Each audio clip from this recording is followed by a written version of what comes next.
بسم اللہ الرحمن الرحیم۔ شروع اللہ کے نام سے جو بڑا مہربان نہایت رحم والا ہے۔ کوہ طور کی قسم اور اس کتاب کی جو لکھی ہوئی ہے کشادہ ورق میں، اور آباد گھر کی اور اونچی چھت کی، اور جوش مارتے سمندر کی کہ تمہارے پروردگار کا عذاب واقع ہو کر رہے گا اور اس کو کوئی روک نہیں سکے گا۔ جس دن آسمان لرزنے لگے کپ کپا کر اور پہاڑ سچ مچ اڑنے لگیں تو اس دن جھٹلانے والوں کے لیے خرابی ہوگی جو بیکار باتوں میں پڑے کھیل رہے ہیں۔ جس دن ان کو آتش جہنم کی طرف دھکیل دھکیل کر لے جائیں گے اور کہا جائے گا یہی وہ جہنم ہے جس کو تم جھوٹ سمجھتے تھے۔ تو کیا یہ جادو ہے یا تم کو نظر ہی نہیں آتا؟ اس میں داخل ہو جاؤ اور صبر کرو یا نہ کرو تمہارے لیے یکساں ہے۔ جو کام تم کیا کرتے تھے یہ انہی کا تم کو بدلہ مل رہا ہے۔ جو پرہیزگار ہیں وہ باغوں اور نعمتوں میں ہوں گے، جو کچھ ان کے پروردگار نے ان کو بخشا اس کی وجہ سے وہ خوشحال ہوں گے، اور ان کے پروردگار نے ان کو دوزخ کے عذاب سے بچا لیا۔ کہا جائے گا کہ اپنے اعمال کے صلے میں مزے سے کھاؤ اور پیو، تختوں پر جو برابر برابر بچھے ہوئے ہیں تکیے لگائے ہوئے ہوں گے، اور بڑی بڑی آنکھوں والی حوروں کو ہم ان کی بیویاں بنا دیں گے۔ اور جو لوگ ایمان لائے اور ان کی اولاد بھی راہ ایمان میں ان کے پیچھے چلی، ہم ان کی اولاد کو بھی ان کے درجے تک پہنچا دیں گے اور ان کے اعمال میں سے کچھ کم نہ کریں گے۔ ہر شخص اپنے اعمال میں پھنسا ہوا ہے، اور جس طرح کے میوے اور گوشت کو ان کا جی چاہے گا ہم ان کو عطا کریں گے۔ وہاں وہ جام شراب کی چھینا جھپٹی کریں گے جس کے پینے سے نہ کوئی لغو بات ہوگی اور نہ کوئی گناہ کا کام۔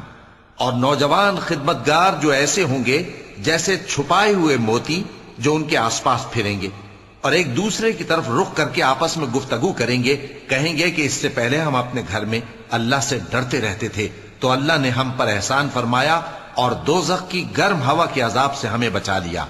اس سے پہلے ہم اسے پکارا کرتے تھے، بے شک وہ احسان کرنے والا ہے، مہربان ہے۔ تو اے پیغمبر تم نصیحت کرتے رہو، تم اپنے پروردگار کے فضل سے نہ تو کاہن ہو اور نہ دیوانے۔ کیا کافر یہ کہتے ہیں کہ یہ شاعر ہے اور ہم اس کے لیے زمانے کی گردش کا انتظار کر رہے ہیں؟ کہہ دو کہ انتظار کیے جاؤ، میں بھی تمہارے ساتھ انتظار کرتا ہوں۔ کیا ان کی عقلیں ان کو یہی سکھاتی ہیں یا یہ لوگ ہیں ہی شریر؟ کیا کفار یہ کہتے ہیں کہ ان پیغمبر نے قرآن از خود بنا لیا ہے؟ بات یہ ہے کہ یہ اللہ پر ایمان نہیں رکھتے۔ اگر یہ سچے ہیں تو یہ بھی ایسا کلام بنا لائیں۔ کیا یہ کسی کے پیدا کیے بغیر ہی پیدا ہو گئے ہیں، یا یہ اپنے آپ کو خود پیدا کرنے والے ہیں، یا انہوں نے آسمانوں اور زمین کو پیدا کیا ہے؟ نہیں، بلکہ یہ یقین ہی نہیں رکھتے۔ کیا ان کے پاس تمہارے پروردگار کے خزانے ہیں یا یہ کہیں کے داروغہ ہیں، یا ان کے پاس کوئی سیڑھی ہے جس پر چڑھ کر آسمان سے باتیں سناتے ہیں؟ تو جو سن کر آتا ہے وہ کھلی سند لے کر آئے۔ کیا اللہ کی تو ہوں بیٹیاں اور تمہارے لیے بیٹے؟ اے پیغمبر کیا تم ان سے کوئی معاوضہ مانگتے ہو کہ ان پر تاوان کا بوجھ پڑ رہا ہے، یا ان کے پاس غیب کا علم ہے کہ یہ اسے لکھ لیتے ہیں؟ کیا یہ کوئی داؤں کرنا چاہتے ہیں؟ تو کافر تو خود داؤں میں آنے والے ہیں۔ کیا اللہ کے سوا ان کا کوئی اور معبود ہے؟ اللہ تو ان کے شریک بنانے سے پاک ہے۔ اور اگر یہ آسمان کا کوئی ٹکڑا گرتا ہوا دیکھیں تو کہیں کہ یہ ایک تہ بتہ بادل ہے، پس ان کو چھوڑ دو یہاں تک کہ یہ اس روز کا سامنا کر لیں جس میں یہ بے ہوش کر دیے جائیں گے، جس دن ان کا کوئی داؤں کچھ بھی کام نہ آئے گا اور نہ ان کو کہیں سے مدد ہی ملے گی۔ اور ظالموں کے لیے اس کے سوا اور بھی عذاب ہے، لیکن ان میں کے اکثر نہیں جانتے۔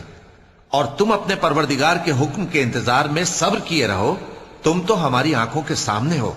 اور جب اٹھا کرو تو اپنے پروردگار کی تعریف کے ساتھ تسبیح کیا کرو، اور رات کے بعض اوقات میں بھی اور ستاروں کے غروب ہونے کے بعد بھی اس کی تسبیح کیا کرو۔ صدق اللہ العظیم۔